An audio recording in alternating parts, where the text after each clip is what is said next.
This is a TIG welder, and it's the most difficult form of welding that you can do. And this is my race car, which needs a few major components TIG welded. Now there's just one slight problem. I've never touched a TIG welder before. And by the end of this video, I need to be able to weld up one of the most vital parts of a car, its fuel tank. If I mess this up, the car could catch on fire or explode. So this needs to be done properly. Now you might be wondering, why don't I just use a MIG welder? I mean, I managed to build the whole car with one. As you may know, fuel cells are usually built out of aluminum. And while you can MIG weld aluminum, TIG is just way cleaner, more precise, and who doesn't want to lay a couple dimes? If you're new here, you might be a little bit confused, so let me catch you up to speed. My name is Marcus, and this is the custom race car that I've been building over the last 2 years. Everything you see is designed and built by me. In the last video, we managed to get the engine running and got it to redline. However, if you watch that video, you may also remember that my gas tank was a Lysol wipes container. Not really that ideal. Making a proper gas tank is super important to the safety of the car and me, but I really have no idea what I'm doing when it comes to TIG welding. So let's start off with the first step, unboxing the welder. This is the YesWelder TIG 200P AC/DC Pro, a super budget-friendly TIG welder sent to me by YesWelder. It's capable of doing AC and DC and has more settings than I even know what to do with. Along with the welder, they also sent me this foot pedal. And my God, is that a heavy unit. Jesus Christ, man. Which allows for a lot more control of temperature when welding. Honestly, this thing was surprisingly easy to get going. I mean, even the settings were pretty dialed in right from the get-go. I'll talk a little bit more about this welder at the end of the video once I've gotten to use it and see how it feels, but overall, huge shout out to YesWelder for making this possible. Anyways, now that we're fully kitted up with everything we will ever need to lay some good welds, I just have to figure out how to actually do that. Before we can go straight to welding up our fuel cell, I need to understand the basics of TIG welding. Now, normally, people would just watch a YouTube video on it, but I prefer to just learn as I go. So I picked the torch up and tried to lay my first weld.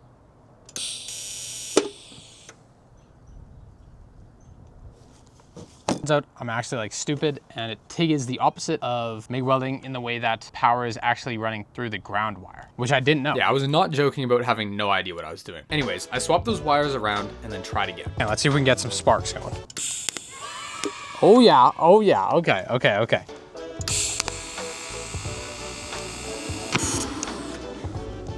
Holy Jesus, hey, they are not dimes, but hey, that's what I just laid on that geeked mild steel. And yeah, it was pretty terrible. I thought all the YouTube shorts welding tips would help me, but it turns out they weren't as good as they seem. As with pretty much any new skill, you're not gonna be a pro right out the gates. So I did quite a bit of practice just adding to the puddle and taking my time, trying to learn to move smoothly. And after just a few hours of fighting for my life, I'm not gonna lie to you, I've gained a crazy respect for people who can lay those beautiful dimes. It is really not as easy as you would think. Now, one of my friends said I should really get dialed in on steel welding before I try aluminum, which would probably be a great tip, but I'm way too impatient for all that. After about 3 hours of welding random scrap steel together, I found some aluminum and tried to get my first puddle going. From my understanding, aluminum is actually very similar to steel in the way it welds, but there's a couple things you have to worry about. Contamination is really bad, so any amount of dirt will just kind of sink further down into the material because it's so light. Also, I believe you need to swap the mode to AC to do it, which luckily, 2 buttons.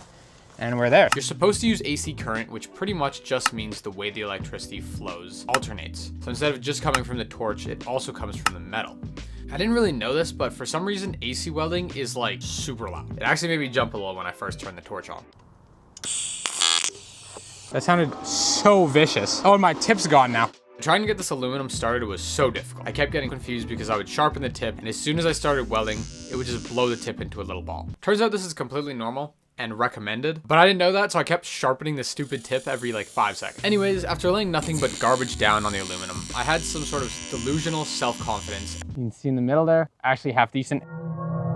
So I tried to lay some welds on the chassis. I moved the setup and did a couple tubes, which were not great. So I decided that it's probably best that I stop before I make the car structurally questionable.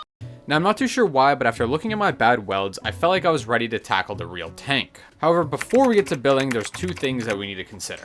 Tank location and size. Now, I wanted to put the tank up front for weight, but for safety reasons, I thought that that wasn't the best idea, and so instead I opted to put it in the center of the chassis. Now for size, depending on your application, you're gonna have varying different size tanks. If you're talking about, for example, pre-runners, they can have tanks upward of 200 liters. However, on the opposite end, drag cars can be down to 20 liters. It all depends on your application. My end goal for this car is for it to be street legal, so we want it to be in a usable range, somewhere around 50 to 70 liters. I just measured the rough size of the area area that I could fit the tank, giving it about 3 inches to the engine so that I could fit some sort of heat shielding in between. The entire engine bay will be very ventilated, especially while it has no body, but it's important to keep the gas tank temperatures down as much as possible. I cut out the size I measured in cardboard. This cardboard really sucks. I'm starting to think that it's not just me being bad working with cardboard, and that it's more just the fact that this stuff is just awful for working.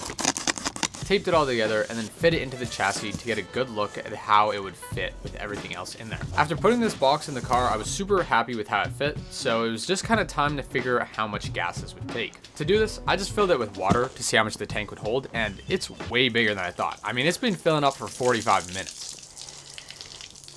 Anyways, using actual math, this tank ends up being pretty much exactly 60 liters, or nearly 16 gallons for you Americans. For the eventual road trip I'll be going on, this is a pretty perfect sized tank. Now once I was happy with the shape and location, I took the dimensions and went to buy all of the aluminum needed. So we now have the aluminum for the fuel tank. Something I kind of failed to consider was I now have to weld like so many more seams than if I had just bent some of them. But it's too late now. So now there are a couple more things we have to consider when building a gas tank. Number one, this is the fuel pump we're gonna be using. This has to somehow mount inside the tank. Secondly, we need a fill port because obviously gas has to get into the tank somehow. The last thing we're gonna have to worry about is some sort of evap system. When a tank gets warm, it pressurizes, and if there's nowhere for that gas to go, honestly, I don't really know. The tank might explode. Anyway, it needs to be able to vent pressure. Now, those are all the external things, but there's one more thing we have to think about, and that's baffling. When you fill a tank like this with fuel and you rip a corner, it's gonna slosh from one side to the other, and it's gonna starve your fuel pump of fuel. If you can't get fuel to your engine's gonna shut off, and if it shuts off around a corner, who knows what's gonna happen. You need that consistency. So to start us off, I quickly drilled our first hole into the top middle panel for the fuel pump. Now usually I'm terrified of hole saws, but this went really smooth because of how soft the aluminum is. I just had to file the opening a little bit extra. What are you looking at, man? But then the pump slid right in. Awesome, look at that. Sitting pretty. Now before we tackle the baffling or the fuel filler neck, I wanted to get all 5 sides of our tank at least tacked into place, leaving the final side open for the internal work. Now because of the main hoop being angled back, the front of this tank matches that angle to be as snug as possible. So step 1 was modifying the 2 side panels to have an angled cut. I marked them out and then spent about 10 minutes slowly feeding it through the bandsaw. Now something that I've learned that is extraordinarily important with aluminum is how well it fits. Any amount of gap makes it so much more difficult to weld. As much as that does look like a clean cut, there are bumps on it. So I'm just gonna use this really big sander, and I'm just gonna quickly take it all high spots, get it as smooth as possible so that we can get a really nice weld.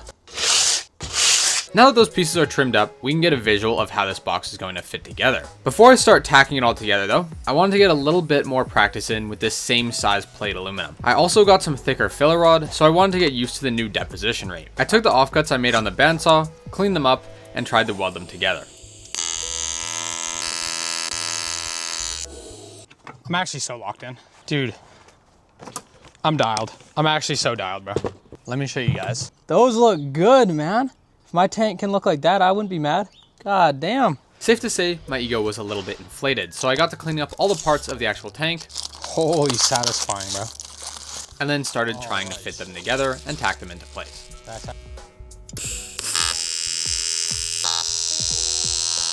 We've got one side done. Done. One side tacked. Okay, bro. It's never gonna be satisfying.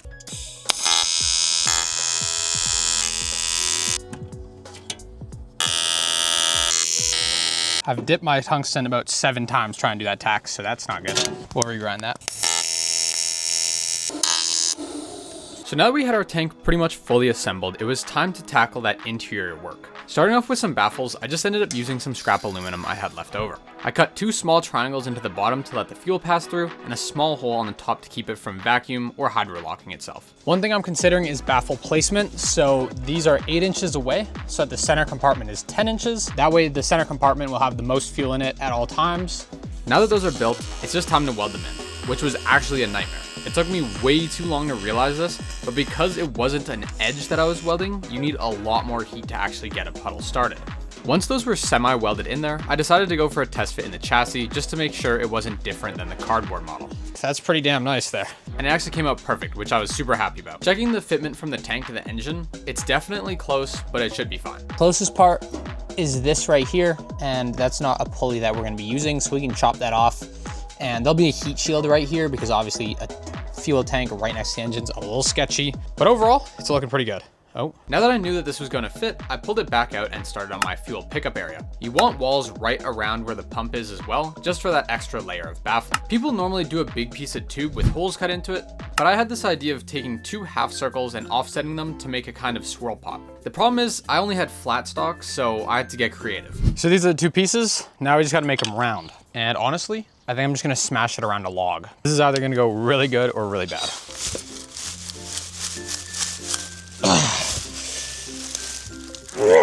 It's looking pretty good. Need a hammer for the last half. That's good enough. Next.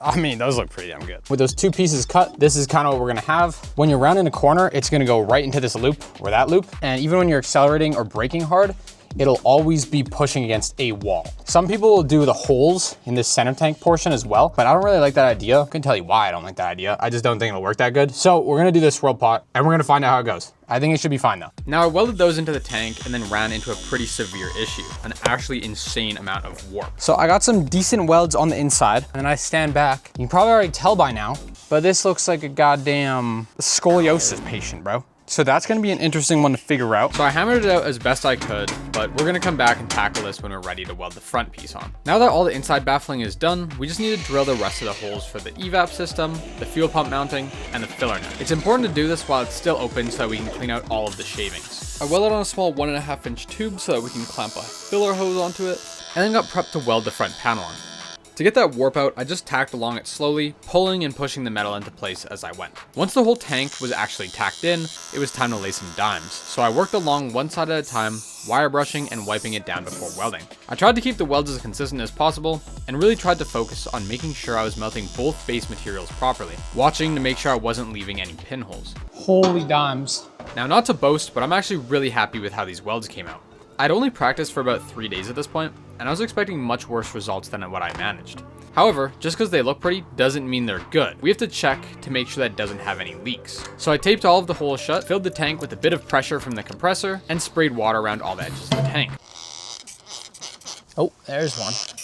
Somehow, I only found 2 pinholes, which genuinely shocked me. I was expecting to be re-welding entire portions of this tank. Anyways, I re-welded those shut, and then quickly cut up and modified my pump to fit in the tank. No filler, beautiful little weld. Even that is just, that looks so good, man. A little too hot at the end there. I am low-key loving this TIG welder. Holy geeks, man. If it works, it works. It is low-key ghetto, but there's that's weird. It's ghetto and there's only 1 bar holding it right now, but it's honestly, it should work. Now, when it comes to building a tank, there's one more important thing, and that's the evap system. When a tank gets warm, gas is gonna evaporate and it needs somewhere to go. Because if not, you're gonna get pressure in your system. So this is why I drilled this hole. It's pretty much just gonna have a hose that comes out and it's gonna loop past this side of the tank, and then past this side of the tank, and then up and around the roll cage. And the reason you do that is because when gas comes all the way this way, it's not gonna be able to go all the way up to this hose, which is a higher point than here. It lets fumes and pressure out, but it doesn't let actual gasoline out. There's things like rollover valves and all these different random things that you need in that system. And I personally need to do a little bit more research before I finalize that. But for now, we can throw it in the car, mount it up, see what it looks like, and get on to the next part of the car, I guess. Finally, it was time to actually reinstall the tank. One slight issue I didn't think about. I added this filler neck. Low-key, I could barely get underneath this bar with the tank as is. So we're gonna see, hopefully it just slides under still. Oh, the pump's in the way even. That is not a good sign. I'll reinstall the pump once it's like in the cage. Uh-oh. See, I didn't think that far ahead. Oh, I can come in through the main hoop though.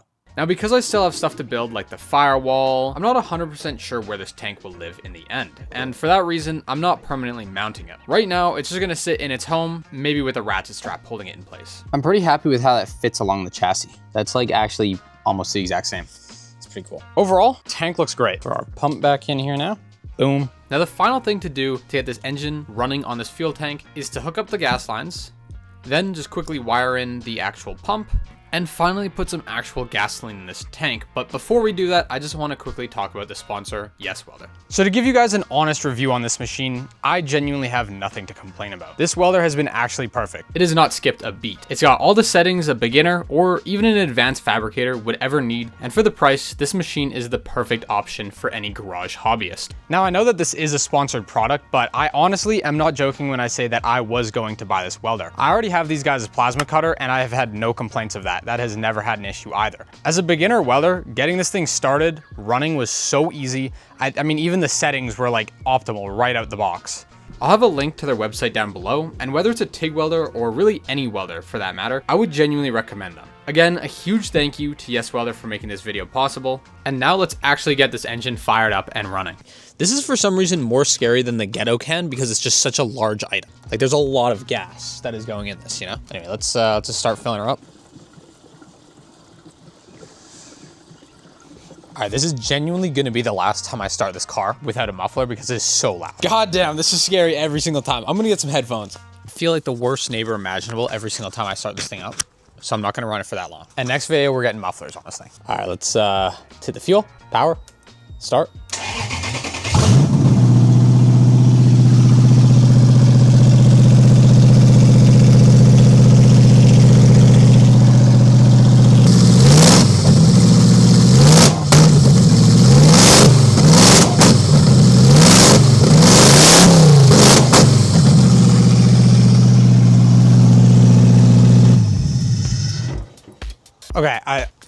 Okay, I gotta stop doing that, bro. My neighbors are gonna hate me. Muffler next. I think you can like understand how loud that is. That is actually like genuinely deafening every single time I do it, and I feel bad because the neighbors over there have a dog. These guys like to eat dinner around this time. Anyway, not great. I feel like a bad neighbor. So anyway, next video we're getting mufflers on this thing because I cannot keep doing that. The tank worked good, the pump works good. I still have to bolt the actual pump down. I just know I'm gonna be taking it out to do a couple more things soon here, so I didn't really wanna bolt it all down. But other than that, the tank works great, so I'm super happy about that. Anyway, let me push this thing in before neighbors get pissed at me. Oh my God. Oh. And thank you guys for making it to the end of the video. It took a lot longer to get this video out. Turns out it's not really that easy to TIG weld, and everything is incredibly expensive. That hurt a little bit to get that gas tank. If you guys enjoyed the video, consider subscribing. I'll have plenty more videos like it coming out soon. And thank you guys for making it to the very end of the video. I'll see y'all in the next one, and have a good rest of your day.